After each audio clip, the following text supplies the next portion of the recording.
Hello दोस्तों, जय हिंद। मैं बिहार पुलिस के लिए जीके जीएस का क्वेश्चन लेकर आया हूँ। प्रीवियस ईयर क्वेश्चन है और जो क्वेश्चन जो संभावित आने वाले हैं परीक्षा में जो सवाल आएंगे वो भी लेकर आया हूँ, जो आपको पूरे यहाँ पे सॉल्व करवाऊँगा। अभी क्वेश्चन वाइज यहाँ चलेगा और आप एक कलम और कॉपी लेकर बैठ जाओ और जो आपको क्वेश्चन आएंगे वो क्वेश्चन नंबर लिखकर आप आंसर उसका दे सकते हो।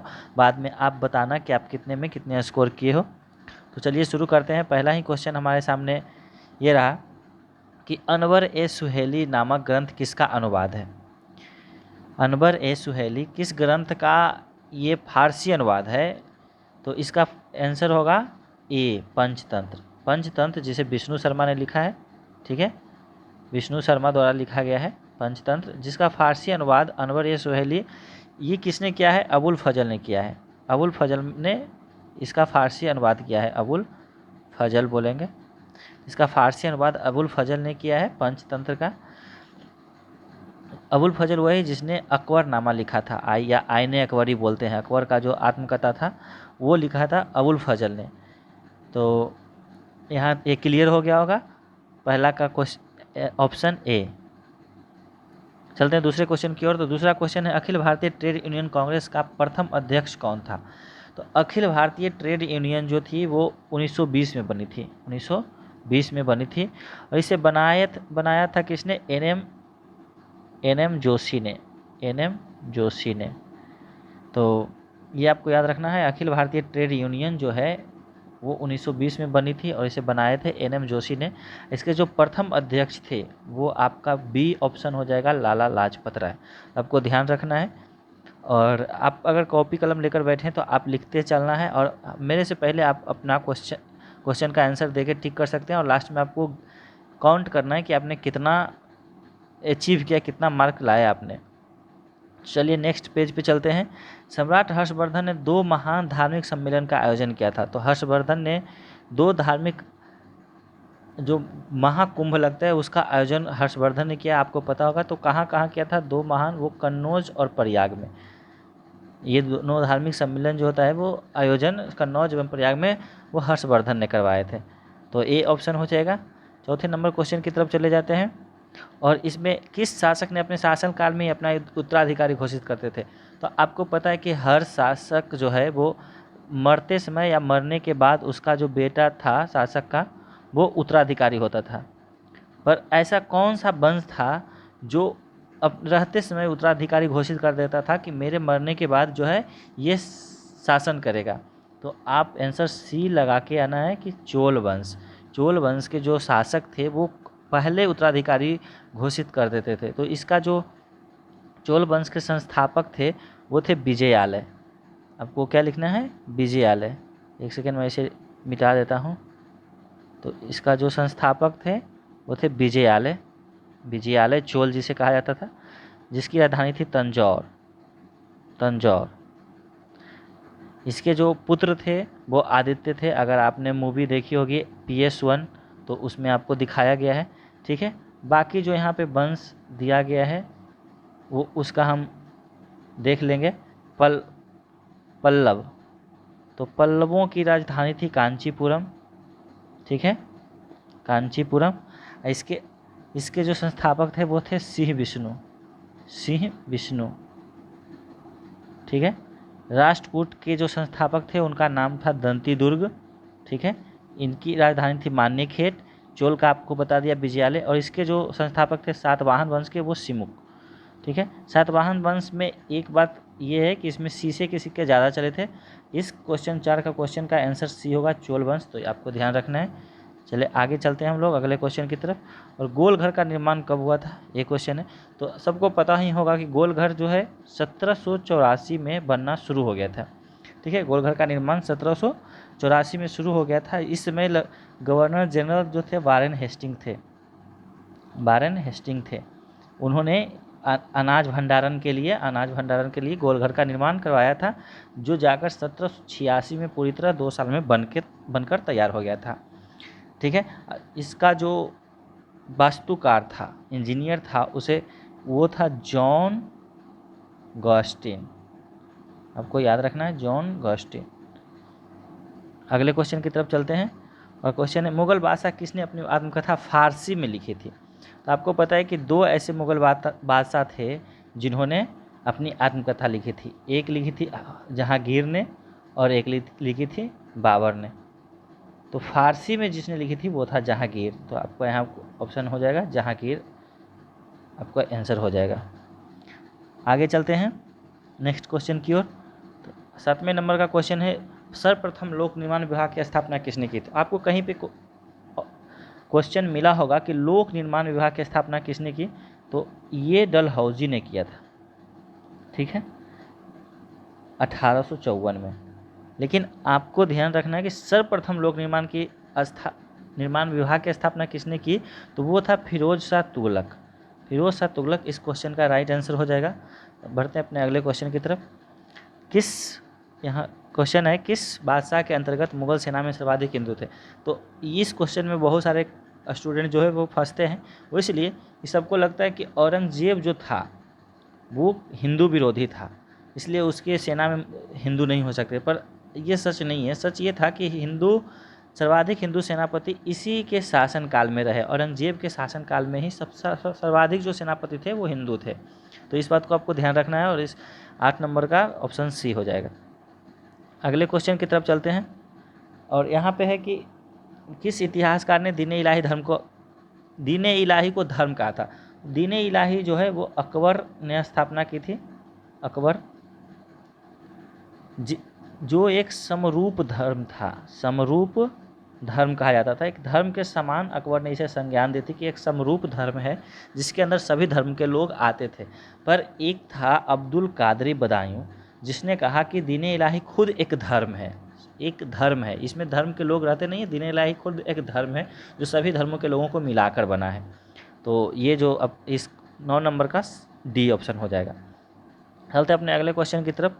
तो यहाँ पे है कि इंदिरा गांधी नगर का उद्गम स्थल क्या है। तो इंदिरा गांधी नहर का उद्गम स्थल जो है वह है हरीके बांध। हरीके बांध से इंदिरा गांधी नहर जो है निकलता है। इंदिरा गांधी नहर पहले था गंगा नहर, ठीक है, इसे गंगा नहर बोला जाता था, जो गंगा नगर में बसा हुआ है, जिसे राजा गंगा सिंह ने बनवाया था। तो सब कुछ गंगा गंगा। बाद में इसका नाम राजस्थान नहर रहा, राजस्थान नहर भी पड़ा जो कि राजस्थान में बहती है। अभी इसका इंदिरा गांधी नहर पड़ गया जो हरीके बांध से निकलती है। तो इस चीज़ को आपको ध्यान में रखना है। चलते हैं अपने अगले क्वेश्चन की तरफ। मानव नेत्र का कौन सा भाग दान किया जाता है। दान किया जाता है तो आपको पता होगा कि कॉर्निया जो है वो दान किया जाता है। मानव नेत्र का कॉर्निया दान किया जाता है। रेटिना पे प्रतिबिंब बनता है, इस चीज़ को आपको याद रखना है। प्रतिबिंब जो है वो रेटिना पे बनता है। उसके बाद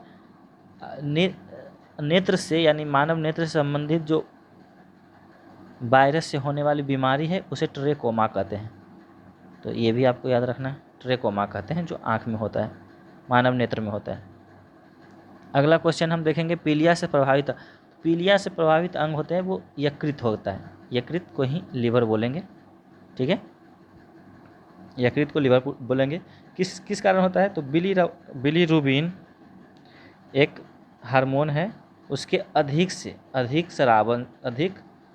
स्रावन से ये पीलिया रोग हो जाती है जिससे यकृत प्रभावित हो जाता है। तो इस चीज़ को भी आपको ध्यान रखना है। और चलिए अपने अगले क्वेश्चन की तरफ। डायलिसिस का संबंध किससे है। डायलिसिस किससे संबंधित है, तो डायलिसिस जो है वो किडनी से संबंधित है। किडनी यानी ब्रिक, आपको याद रखना है, ठीक है। लीवर यही यकृत हो गया, ये यकृत है, तो ये ध्यान रखना है। यकृत नहीं होगा, क्या होगा आपका, किडनी होगा। Option S is the correct answer. चलिए अगले क्वेश्चन की तरफ चलते हैं। ये पौधे में कौन सा भाग से हल्दी प्राप्त होता है। तो आपको पता है कि पौधे में तना से हल्दी जो है एक तना का रूपांतरित रूप है, तो तना से आपको हल्दी प्राप्त होता है। पुष्प से आपको केसर मिलता है, ठीक है, केसर जो है केसर वो पुष्प से मिलता है। इस चीज़ को ध्यान रखना है। चलते हैं अपने नेक्स्ट क्वेश्चन की तरफ। और अगला क्वेश्चन है हमारा महाभारत का फारसी अनुवाद ऑप्शन बी रज्मनामा है। रज्मनामा यानी महाभारत का फारसी अनुवाद रज्मनामा। फारसी में महाभारत को रज्मनामा कहा जाता है। अनवर ये सुहेली आपको पहले क्वेश्चन बताया कि ये पंचतंत्र का फारसी अनुवाद है जिसे विष्णु शर्मा ने लिखा है। अनवर सुहेली आपको अबुल फजल ने लिखा है, इस चीज़ को ध्यान रखना है। आगे चलते हैं। किस सुल्तान ने ज़मीन में फसल की नपाई का आधा राजस्व लिया है? तो आधा का मतलब 1/2 भाग। आपको ऐसे भी क्वेश्चन पूछ सकता है कि लगान का 1/2 भाग हिस्सा कौन वसूलता था, कौन ऐसा शासक था? वो था अलाउद्दीन खिलजी। ऑप्शन सी आपका करेक्ट हो जाएगा, अलाउद्दीन खिलजी था, वो 1/2 भाग वसूलता था। तो आधा रहे या 1/2 भाग रहे, आपको याद रखना है। बक्सर के युद्ध के समय ईस्ट इंडिया कंपनी के नेता का सेनापति कौन है? तो बक्सर का युद्ध आपको ज्ञात होना चाहिए कि 1764 में हुआ था। ठीक है, ईस्ट इंडिया कंपनी तथा मीर कासिम शाह आलम द्वितीय के बीच हुआ था। शाह आलम द्वितीय एक शुजाउद्दौला था, 3 लोगों और ईस्ट इंडिया कंपनी के साथ हुई थी, जिसमें ईस्ट इंडिया कंपनी विजयी रहा था और ईस्ट इंडिया कंपनी के तरफ से जो मुनरो था वो सेनापति था। तो इस चीज़ को ध्यान रखना है। चलिए नेक्स्ट अपने क्वेश्चन की तरफ। यहाँ है कि भूपर पट्टी में सर्वाधिक पाया जाने वाला तत्व कौन सा है? तो सर्वाधिक मात्रा में आपको जो है ऑक्सीजन भूपर पट्टी पे आपको मिलेगा, जो 46% के आसपास है। ठीक है, 46%। अगर पूछे कि धातु कौन सा है तो आपको बताना है एल्यूमिनियम, वो आप 8% के आसपास है। और अगर लोहा रहे, एल्यूमिनियम नहीं रहे तो लोहा, क्योंकि उसके बाद लोहा है जो 5% है। तो इस चीज़ को धातु बता रहा हूँ। लेकिन अगर तत्व पूछे, देखिए तत्व पूछे तो सर्वाधिक मात्रा में पाया जाने वाला तत्व पूछे तो आपको ऑक्सीजन बी आपको मारना है। लेकिन अगर पूछे धातु, ठीक है, धातु तो आपको एल्यूमिनियम मारना है। एल्यूमिनियम ऑप्शन में नहीं रहे तो उसके बाद लोहा मारना है। एल्यूमिनियम आपको धातु मारना है, तत्व में ऑक्सीजन मारना है, तभी हमारा बी करेक्ट आंसर हो जाएगा। विजयनगर के राजा कृष्णदेव राय ने गोलकोंडा का युद्ध किस राजा के साथ लड़ा था? तो विजयनगर के राजा जो कृष्णदेव राय थे वो कुली कुतुब शाह के साथ लड़े थे। कुली कुतुब शाह के साथ लड़े थे, जो गोलकुंडा के राजा थे। ठीक है, आगे चलते हैं। 1916 में भारतीय राष्ट्रीय कांग्रेस के लखनऊ अधिवेशन की अध्यक्षता किसने थी? तो 1916 में जो भारतीय राष्ट्रीय कांग्रेस का लखनऊ अधिवेशन हुआ था उसकी अध्यक्षता जो की थी अंबिका चरण मजूमदार ने की थी। अंबिका चरण मजूमदार, ये आपका करेक्ट आंसर हो जाएगा। ठीक है, तो मैं भारतीय राष्ट्रीय कांग्रेस का अधिवेशन कब और कहाँ हुआ उस पर एक वीडियो ला दूंगा, पूरे ट्रिक के साथ आपको अच्छे से याद करवा दूंगा। तो चलिए नेक्स्ट क्वेश्चन की तरफ। भारतवर्ष का सर्वप्रथम किसान आंदोलन था। तो यहाँ पे बहुत सारे बच्चे फंसते हैं कि जो चंपारण है वो होगा। नहीं, ऐसा नहीं है। चंपारण जो था वो प्रथम सत्याग्रह था, याद रखिएगा, प्रथम सत्याग्रह था। तो चंपारण प्रथम सत्याग्रह गांधी जी के लिए भी था और भारत का भी प्रथम सत्याग्रह था। ये पूछा किसान आंदोलन था, तो बिजोलिया किसान आंदोलन जो था वो भारत का प्रथम किसान आंदोलन था। कौन था? बिजोलिया, जो कि 1897 में हुई थी। ठीक है, 1897 में राजस्थान में हुई थी, राजस्थान के मेवाड़ में हुई थी। तो इस चीज़ को भी आपको ध्यान रखना है कि बिजोलिया जो किसान आंदोलन था वो सर्वप्रथम किसान आंदोलन था, भारत का प्रथम किसान आंदोलन था। आगे चलते हैं। आगे है कि वर्ष 1938 के भारतीय, तो 1938 और 1939 ये दोनों डेट आए तो अब आंख बंद करके आपको सुभाष चंद्र बोस मारना है। ठीक है, चलिए नेक्स्ट। यहाँ है कि दिल्ली का कौन सा सुल्तान मंगोल नेता चंगेज खां का समकालीन था? तो इल्तुतमिश जो था वो चंगेज खां का समकालीन था। चलिए अगला कोई। भारत के स्वतंत्रता आंदोलन के दौरान महात्मा गांधी के द्वारा स्थापित साबरमती आश्रम, तो आप सबको पता है कि साबरमती आश्रम अहमदाबाद में। चलिए नेक्स्ट चलते हैं। और इस वीडियो का लास्ट क्वेश्चन है और ये आपको HW के रूप में दिया जाता है। आप ऑप्शन या आंसर आप कमेंट में बता सकते हैं कि कौन सा इसमें होगा।